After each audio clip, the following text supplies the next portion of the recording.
क्या आप जानते हैं खैबर का वो दरवाजा जिसे कई आदमी मिलकर भी ना हिला सके, वो एक मोमिन ने अकेले क्यों उठा दिया? ये किस्सा है शेर खुदा मौला अली की बहादुरी का। ये वो लम्हा था जब खैबर का मजबूत तरीन लोहे का दरवाजा हक के सामने खड़ा था।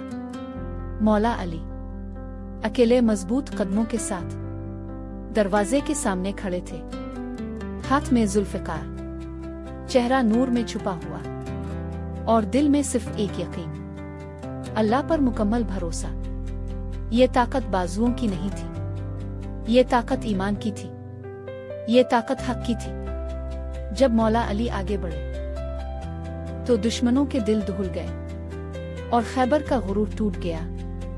अगर आप भी इस्लामी तारीख के ऐसे ही ईमान अफरोज किस्से सुनना और देखना चाहते हैं तो अभी चैनल को सब्सक्राइब करें, वीडियो को लाइक करें और इस पैगाम को दूसरों तक शेयर करें, क्योंकि हक का पैगाम फैलाना